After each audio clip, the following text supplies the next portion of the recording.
الحمدللہ رب العالمین والعاقبۃ للمتقین والصلاۃ والسلام علی اشرف الانبیاء والمرسلین وعلی آلہ وصحبہ اجمعین اما بعد فاعوذ باللہ السمیع العلیم من الشیطان الرجیم بسم اللہ الرحمن الرحیم قل لا اسألکم علیہ اجرا الا المودۃ فی القربى صدق اللہ العظیم اللہم صلی علی محمد وعلی آل محمد کما صلیت علی ابراہیم وعلی آل ابراہیم انک حمید مجید اللہم بارک علی محمد وعلی آل محمد کما بارکت علی ابراہیم وعلی آل ابراہیم انک حمید مجید رب اشرح لی صدری ویسر لی امری واحلل عقدۃ من لسانی یفقہوا قولی۔ محترم ناظرین کرام، بزرگان دین اور میری عزیز ماؤں اور بہنوں بھائیوں، السلام علیکم ورحمۃ اللہ وبرکاتہ۔ میں آپ کا میزبان عبدالوہاب آپ کو محرم الحرام کی اسپیشل نشریات میں خوش آمدید کرتا ہوں۔ ناظرین، کائنات میں اللہ رب العزت نے سب سے افضل، سب سے اعلیٰ، سب سے عرفہ، سب سے مقدس ہستی جس ذات کو اللہ تعالیٰ نے تخلیق کیا وہ حضور اکرم صلی اللہ علیہ وسلم کی ذات اقدس ہے۔ کائنات میں آپ سے افضل کوئی شخص نہیں، کوئی ذات نہیں۔ آپ سید الاولین ہیں والآخرین ہیں، امام الانبیاء، امام المرسلین ہیں، خاتم النبیین ہیں۔ اللہ تعالیٰ نے آپ کو حبیب اللہ کا لقب عطا فرمایا۔ قرآن میں اللہ تعالیٰ نے ارشاد فرمایا وما ارسلناک الا رحمۃ للعالمین، اے نبی ہم نے آپ کو تمام عالمین کے لیے رحمت بنا کر مبعوث کیا۔ حضور اکرم صلی اللہ علیہ وسلم کی ذات اقدس کے ساتھ جو چیز بھی لگی اللہ نے اس کو تقدس عطا فرمایا، اللہ نے اس کو برکت عطا فرمائی۔ اور جن شخصیات نے حضور اکرم صلی اللہ علیہ وسلم کی زیارت کری، آپ پر ایمان لائے، حضور اکرم صلی اللہ علیہ وسلم کی صحبت کو اختیار کیا، تو حضور اکرم صلی اللہ علیہ وسلم کی عظمت اور شرافت کی وجہ سے، تقدس کی وجہ سے اللہ نے ان کو بھی عظمت عطا کی، اللہ نے ان کو بھی ایک تقدس عطا فرمایا، اور وہ صحابہ کرام کی جماعت۔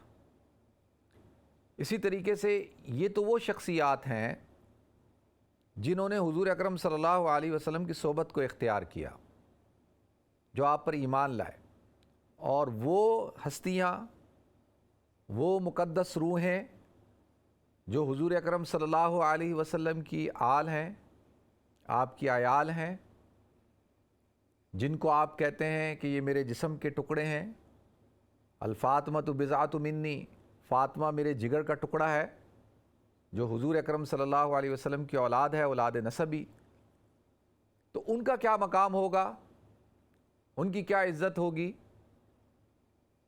آپ اندازہ کر سکتے ہیں کہ حضور اکرم صلی اللہ علیہ وسلم جن سے محبت کرتے ہیں، جو حضور کی آل و عیال ہے، تو وہ تو پھر اللہ تعالیٰ نے جو ان کو عظمت عطا فرمائی ہے، شرافت عطا فرمائی ہے، تو اس کا مقابلہ دنیا کے اندر کوئی نہیں کر سکتا۔ حضرات انبیاء کرام، حضور اکرم صلی اللہ علیہ وسلم کے بعد اہل بیت عظام کو جو اللہ تعالیٰ نے عظمت عطا فرمائی ہے، تقدس عطا فرمایا ہے، اس کا کوئی مقابلہ نہیں۔ اہل سنت والجماعت کا عقیدہ اور نظریہ ہے کہ جو شخص اہل بیت سے بغض رکھے اس کا تعلق اہل سنت والجماعت سے نہیں ہے۔ یہ ہو نہیں سکتا کہ دعویٰ ہو حضور اکرم صلی اللہ علیہ وسلم سے محبت کا، اور آپ ہی کی نسل سے، آپ کی آل و عیال سے کوئی شخص جو ہے وہ بغض رکھے، تو وہ کیسے مسلمان ہو سکتا ہے؟ تو وہ مسلمان ہی نہیں ہو سکتا۔ تو لہذا ناظرین، اس بنا پر اللہ تعالیٰ نے اہل بیت کو ایک خاص مقام عطا فرمایا۔ اور اہل بیت کون؟ حضور کے گھر والے، حضور کی ازواج مطہرات، حضور کی بنات، پھر حضور کے نواسے حضرات حسنین کریمین، پھر حضرت علی رضی اللہ تعالیٰ عنہ۔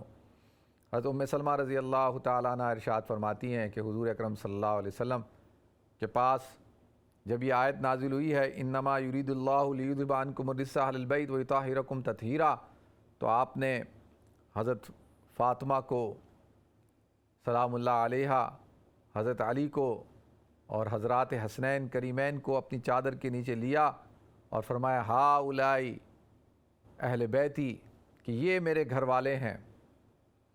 تو لہذا حضور اکرم صلی اللہ علیہ وسلم کے ازواج اور پنجتن پاک اور آپ کی تمام بنات سب کی سب جو ہیں وہ اہل بیت میں سے ہیں۔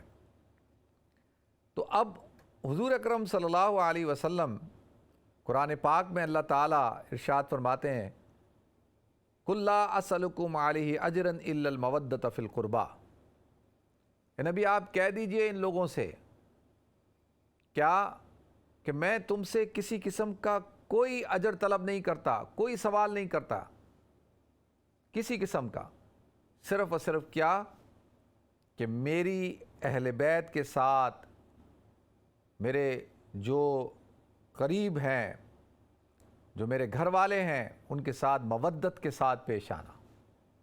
صرف حضور اکرم صلی اللہ علیہ وسلم کا کیا مطالبہ ہے اس امت سے؟ حضور اکرم صلی اللہ علیہ وسلم کے سامنے سارے حالات تھے کہ آنے والے دنوں کے اندر کچھ بدبخت لوگ اپنی آخرت کو برباد کریں گے، دنیا کو دین پر ترجیح دیں گے، آخرت پر ترجیح دیں گے، اور دنیاوی حکومت کے لیے اہل بیت کے ساتھ ایسا سلوک کریں گے جو ناروا ہوگا۔ اس لیے اللہ کے رسول صلی اللہ علیہ وسلم نے اس امت سے صرف ایک ہی مطالبہ کیا، اور وہ مطالبہ کیا تھا کہ میرے اہل بیت سے مودت کے ساتھ پیش آنا، محبت کے ساتھ پیش آنا، اکرام کے ساتھ پیش آنا۔ اسی بنا پر ہم دیکھتے ہیں کہ خود حضور اکرم صلی اللہ علیہ وسلم اپنے گھر والوں سے کتنی محبت کرتے تھے۔ آپ کی محبت اپنی ازواج کے ساتھ، ہم عائشہ صدیقہ رضی اللہ تعالی عنہا کے ساتھ، اور خاص طور پر حضرت خدیجۃ الکبریٰ رضی اللہ تعالی عنہا کے ساتھ کیسی محبت تھی۔ ہم عائشہ فرماتی ہیں کہ مجھے سب سے زیادہ رشک جس شخصیت پہ آتا تھا وہ حضرت خدیجۃ الکبریٰ رضی اللہ تعالی عنہا کی ذات اقدس ہے، کہ حضور اکرم صلی اللہ علیہ وسلم ان کا کتنا تذکرہ کیا کرتے تھے، ان کو کتنا یاد کرتے تھے، اور ان سے کتنی محبت تھی۔ جب ہم حضرت خدیجۃ الکبریٰ رضی اللہ تعالی عنہا کے فضائل بیان کرتے ہیں ناظرین، تو اس وقت ہم بتاتے ہیں کہ کس طرح سے حضرت خدیجہ رضی اللہ تعالی عنہا نے حضور اکرم صلی اللہ علیہ وسلم پہ اپنا تن من دھن ہر چیز قربان کر دی، اور پھر حضور کا پھر ان سے کیسا تعلق تھا، محبت کا تعلق، احترام کا تعلق، پھر اور ازواج کے ساتھ، پھر اسی طرح سے ہم عائشہ صدیقہ رضی اللہ تعالیٰ عنہ کے ساتھ، پھر اپنی صاحبزادیوں کے ساتھ، اپنے نواسوں کے ساتھ کس طرح کا تعلق۔ حضور اکرم صلی اللہ علیہ وسلم کتنی محبت کیا کرتے تھے۔ آپ حضرت فاطمہ الزہرا رضی اللہ تعالیٰ عنہ سے کتنی محبت کرتے تھے۔ سفر پہ جانے سے پہلے حضرت فاطمہ الزہرا رضی اللہ تعالیٰ عنہ سلام اللہ علیہا کے گھر پہ جاتے، ملاقات کرتے، ماتھے کو چومتے، پھر سفر سے جب آتے تو پہلے اپنی صاحبزادی کے گھر جاتے، ان کا ماتھا چومتے، اپنی چادر پیش کرتے، بٹھاتے، اور فرماتے کہ فاطمہ میرے جگر کا ٹکڑا ہے۔ اب دیکھیں کہ کس طریقے سے اپنی بیٹی سے محبت کر رہے ہیں۔ اسی طریقے سے حضرات حسنین کریمین حضرت علی رضی اللہ تعالیٰ عنہ سے، حضرت علی رضی اللہ تعالیٰ عنہ کے بارے میں ارشاد فرمایا غدیر خم کے موقع پر، کہ جب کچھ لوگوں نے شکایت کی حضرت علی رضی اللہ تعالیٰ عنہ کے حوالے سے، تو آپ نے کیا ارشاد فرمایا؟ من کنت مولا فہذا علی مولا، کہ جس کا میں دوست ہوں اس کا علی دوست ہے، اور جو ان سے دوستی رکھتا ہے اللہ تو اس سے دوستی رکھ، اور جو اس سے بغض رکھے اللہ تو اس سے بغض رکھ۔ اور حضور نے فرمایا ایک دوسری جگہ پہ کہ علی سے محبت کون کرے گا؟ مومن ہی علی سے محبت کرے گا، اور علی سے بغض جو رکھے گا وہ منافق جو ہوگا وہ علی سے بغض رکھے گا۔ تو حضرت علی رضی اللہ تعالیٰ عنہ کے بارے میں کیا ارشاد فرمایا، انا مدینۃ العلم وعلی بابھا، کہ میں علم کا شہر ہوں، علی بابھا، علی جو ہے وہ اس کا دروازہ ہے۔ اور حضرت علی رضی اللہ تعالیٰ عنہ کو اپنے بیٹوں کی طرح پالا، کس طریقے سے پرورش کی۔ حضور اکرم صلی اللہ علیہ وسلم کا تعلق حضرت علی رضی اللہ تعالیٰ عنہ کے ساتھ، پھر حضرت عثمان ذو النورین کے ساتھ، اور اپنے جو بنات ہیں ان کے ساتھ، اسی طریقے سے پھر حضرات حسنین کے ساتھ کتنا تعلق، ان کے ساتھ محبت، حضرت حسن رضی اللہ تعالیٰ عنہ کی مشابہت، حضرت حسین رضی اللہ تعالیٰ عنہ کی مشابہت جو ہے وہ حضور اکرم صلی اللہ علیہ وسلم سے کتنی ملتی تھی۔ اور آپ جو ہے وہ حضرت حسن اور حسین فرمایا تھے الحسین منی، کہ حسین مجھ سے ہے، وانا من الحسین، اور فرمایا کہ اے اللہ جو ان سے محبت رکھے ان دونوں سے تو ان سے محبت رکھ۔ تو یہ حضرات حسنین کریمین ہیں۔ لہذا ناظرین، حضور اکرم صلی اللہ علیہ وسلم کا ان کے ساتھ محبت کا تعلق، شفقت کا تعلق۔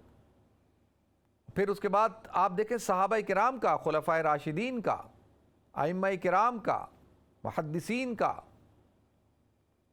کس طریقے سے ایک محبت کا تعلق رہا۔ حضور نے فرمایا کہ دیکھو میں تمہارے درمیان دو چیزیں چھوڑ کر جا رہا ہوں، کتاب اللہ اور اپنی اہل بیت و عطرت، اپنے گھر والوں کو، دونوں کو پکڑ کے رکھنا، کتاب اللہ کو پکڑ کے رکھنا، کبھی گمراہ نہیں ہوگے، اور اہل بیت کو۔ تو لہذا ناظرین، یہ مسلمانوں کی ایک میں سمجھتا ہوں بدقسمتی کہ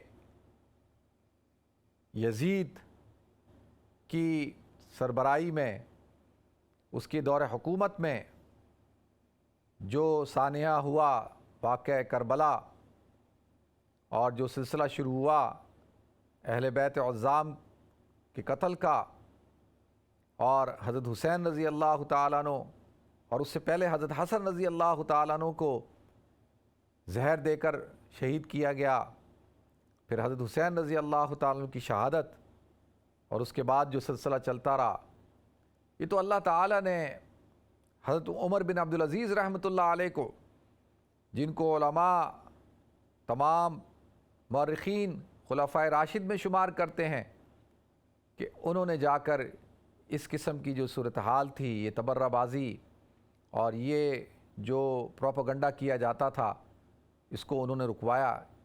یہ وہ لوگ تھے جنہوں نے اپنی آخرت کو برباد کیا۔ تو لہذا ناظرین، ہمیں حکم دیا گیا ہے کہ ہم اہل بیت سے محبت کریں، ان کا احترام کریں، ان کی عزت کریں، ان کو رسپیکٹ کریں۔ اب کیا کہ جو صحابہ کرام ہیں،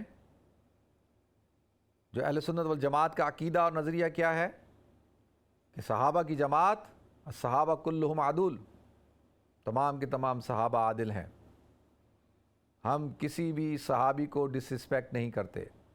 حضور اکرم صلی اللہ علیہ وسلم نے ارشاد فرمایا اللہ فی اصحابی لا تتخذوہم غرضا من بعدی، کہ دیکھو میرے صحابہ کے بارے میں ڈرنا، اور ان کو میرے بعد ان کے ساتھ بغض نہیں رکھنا، ان کے ساتھ عداوت نہیں رکھنا۔ فمن احبہم فبحبی احبہم، جو ان سے محبت کرتا ہے وہ میری محبت کی وجہ سے ان سے محبت کرتا ہے۔ ومن ابغضہم فببغضی ابغضہم، اور جو ان سے بغض رکھتا ہے وہ مجھ سے بغض رکھنے کی وجہ سے ان سے بغض رکھتا ہے۔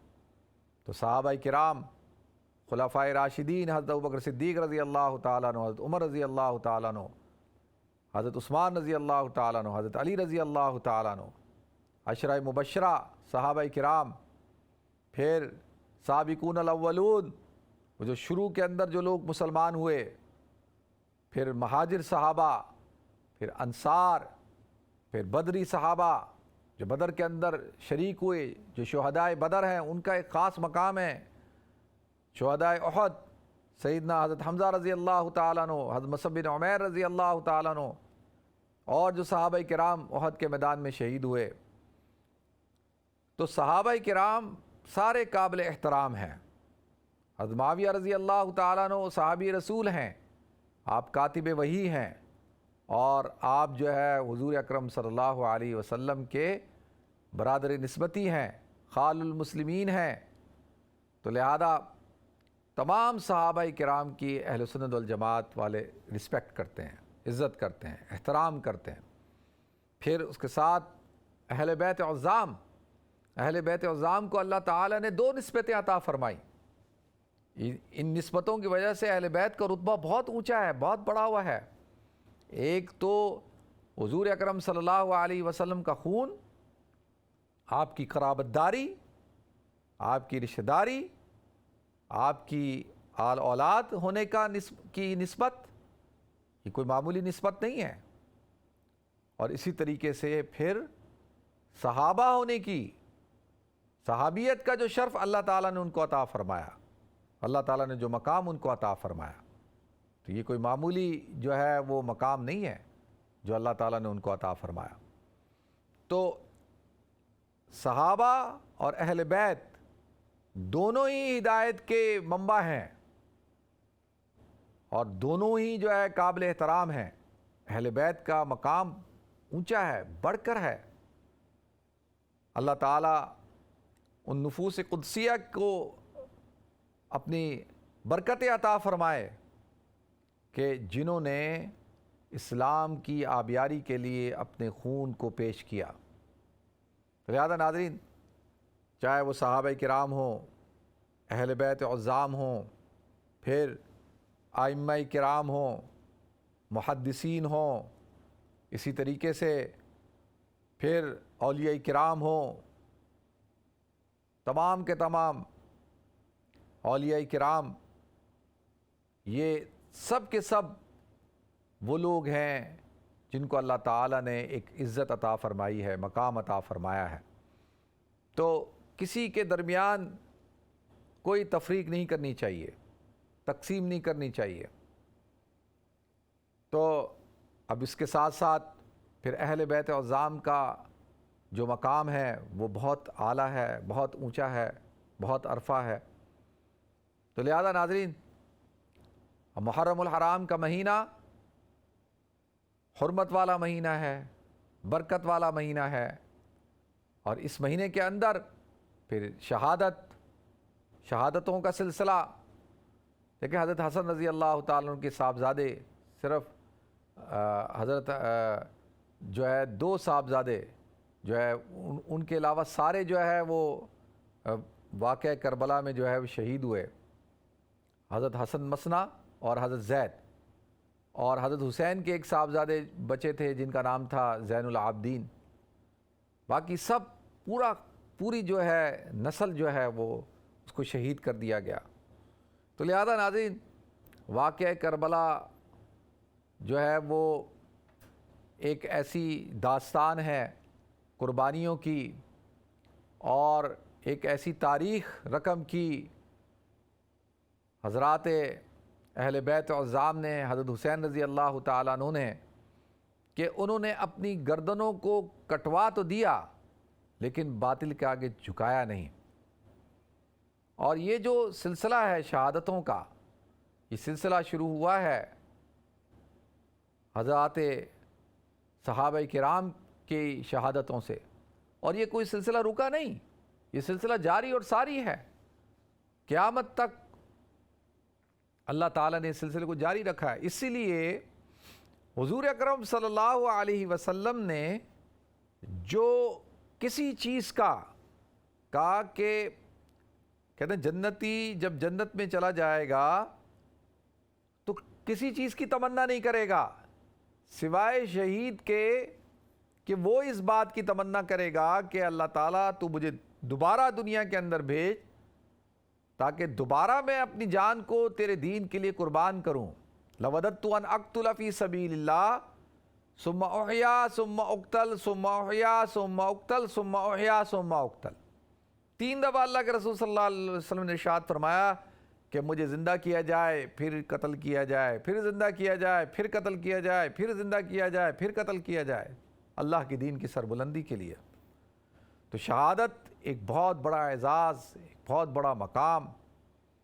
اسی لیے تو اللہ تعالیٰ نے ارشاد فرمایا کہ دیکھو یا ایھا الذین آمنوا استعینوا بالصبر والصلاۃ ان اللہ مع الصابرین، اے ایمان والو اللہ سے مدد طلب کرو صبر کے ذریعے سے۔ استعانت حقیقی کس سے طلب کرو؟ صبر سے، نماز سے۔ ان اللہ مع الصابرین، اللہ تعالیٰ صبر کرنے والوں کے ساتھ ہے۔ جو صبر کرتا ہے اللہ اس کے ساتھ ہے۔ وَلَا تَقُولُوا لِمَن يُقْتَلُ فِي سَبِيلِ اللَّهِ أَمْوَاتٌ بَلْ أَحْيَاءٌ، کہ جو لوگ اللہ کے راستے میں قتل کیے جائیں تم ان کو مردہ مت کہو، بل احیاء، بلکہ وہ زندہ ہیں، وَلَٰكِن لَا تَشْعُرُونَ، لیکن تمہیں اس بات کا شعور نہیں ہے۔ اب ان کی حیات کیسی ہے؟ اس حیات کو اس دنیاوی حیات کے اوپر قیاس مت کیا جائے۔ وَلَا تَحْسَبَنَّ الَّذِينَ قُتِلُوا فِي سَبِيلِ اللَّهِ أَمْوَاتٌ بَلْ أَحْيَاءٌ، وہ زندہ ہیں، عِندَ رَبِّهِمْ يُرْزَقُونَ، ان کو ان کے رب کی طرف سے رزق دیا جاتا ہے۔ سوال یہ اٹھتا ہے کہ بھئی زندہ ہیں تو کیسے زندہ ہیں؟ تو وہاں فرمایا جا رہا ہے وَلَٰكِن لَا تَشْعُرُونَ، تمہیں اس بات کا شعور نہیں ہے۔ اور یہاں کیا کہا جا رہا ہے؟ بل احیاء عند ربہم یرزقون، ان کو ان کے رب کی طرف سے رزق دیا جاتا ہے۔ پھر اللہ تعالیٰ نے آگے ارشاد فرمایا وَلَنَبْلُوَنَّكُمْ بِشَيْءٍ مِّنَ الْخَوْفِ، اللہ تعالیٰ ضرور بضرور آزمائے گا کچھ چیزوں کے ساتھ، ان میں سے کیا ہے؟ خوف کے ساتھ، والجوع، بھوک کے ساتھ، وَنَقْصٍ مِّنَ الْأَمْوَالِ وَالْأَنفُسِ، تمہاری جانوں اور تمہارے مال کے نقصان کے ساتھ، والثمرات، اور تمہاری جو یہ پھل ہیں، فروٹ ہیں، باغات، ان کے نقصان کے ساتھ۔ وَبَشِّرِ الصَّابِرِينَ، پھر اللہ تعالیٰ کیا کہتے ہیں؟ دوبارہ سے پہلے کہا ان اللہ مع الصابرین، اللہ تعالیٰ صبر کرنے والوں کے ساتھ ہے۔ چیخنا چلانا، حضور نے فرمایا اپنے گالوں کو پیٹنا، اپنے گریبان کو چاک کرنا، جو شخص یہ کرے اس کا تعلق ہم سے نہیں ہے، وہ اللہ کی رضا پہ راضی نہیں ہے۔ چیخنا چلانا، ماتم کرنا، زنجیر زنی کرنا، شور شرابہ کرنا، رونا دھونا، یہ اس بات کی طرف اشارہ ہے کہ جو اللہ کی طرف سے ایک چیز ہو گئی، اب آپ اس فیصلے پہ راضی نہیں ہیں۔ اسی لیے کہا ان اللہ مع الصابرین، اللہ صبر کرنے والوں کے ساتھ ہے۔ صبر کرو، صبر۔ ایک خاتون کے بچے کا انتقال ہو گیا، وہ چیخ رہی تھی، چلا رہی تھی، رو رہی تھی، حضور گئے، حضور نے فرمایا صبر کرو، صبر۔ تو اس نے کہا کہ آپ کو کیا پتہ میرے جوان بچے کا انتقال ہو گیا ہے۔ حضور نے کہا پھر بھی صبر کرو۔ تو جب حضور چلے گئے تو ایک دوسرے صحابی پیچھے سے آئے، انہوں نے کہا کہ تم نے ان کے ساتھ، حضور اکرم صلی اللہ علیہ وسلم کے ساتھ کیسے بات کی؟ کہا یہ کون تھے؟ ان کا یہ پروفٹ محمد صلی اللہ علیہ وسلم تھے۔ وہ بھاگتی بھی گئی، کہا یا رسول اللہ میں اب صبر کرتی ہوں۔ تو حضور نے فرمایا الصبر عند صدمۃ الاولیٰ، کہ صبر جو ہے وہ صدمہ اولیٰ کے وقت میں کیا جاتا ہے، جب صدمہ ہو اسی وقت میں تو صبر کرنا ہے، اس وقت میں تو اپنی جذبات پہ کنٹرول رکھنا ہے۔ ہاں رونا، آنسوں کا بہا جانا، حضرت ابراہیم کا انتقال ہوا حضور کے صاحبزادے کا، حضور اکرم صلی اللہ علیہ وسلم رو رہے تھے، کہا صحابہ یا رسول اللہ، صحابہ نے کہا یا رسول اللہ آپ بھی، آپ کہا کہ میرے جگر کا ٹکڑا ہے، میرا بیٹا ہے۔ تو یہ تو فطری بات ہے، غم کا ہونا، رونا فطری بات ہے، اسلام منع نہیں کرتا۔ اسلام انسانی جذبات کی قدر کرتا ہے، یہ جذبات اللہ کی طرف سے پیدا کرتے ہیں۔ غمی کے، خوشی کے، یہ جذبات کس نے پیدا کیے؟ اللہ نے پیدا کیے۔ تو فرمایا الصبر عند صدمۃ الاولیٰ، صبر تو جس وقت صدمہ ہو اس وقت کے اندر صبر کرنا ہے، یہی تو صبر ہے۔ اسی کو تو اللہ کہتا ہے وبشر الصابرین، کہ خوشخبری ہے صبر والوں کی، جو صبر کرتے ہیں ان کے لیے خوشخبری ہے، بشارت ہے۔ الذین اذا اصابتهم مصیبہ قالوا انا للہ وانا الیہ راجعون، جب کوئی مصیبت پہنچتی ہے ان کو تو وہ کہتے ہیں یہ تو بھئی اللہ کی طرف سے تھا، ہم سب اللہ کی طرف سے، اللہ کی طرف لوٹ کر چلے جانا ہے۔ اولئک علیہم صلوات من ربہم ورحمہ اولئک هم المہتدون، یہ وہ لوگ ہیں جن پر اللہ کی رحمتیں ہیں، برکتیں ہیں، اور یہی ہدایت یافتہ ہے۔ اب آپ بتائیں کتنی فضیلتیں ہیں صابرین کے لیے. تو اللہ تعالی ہم سب کو صبر کرنے کی توفیق عطا فرمائے.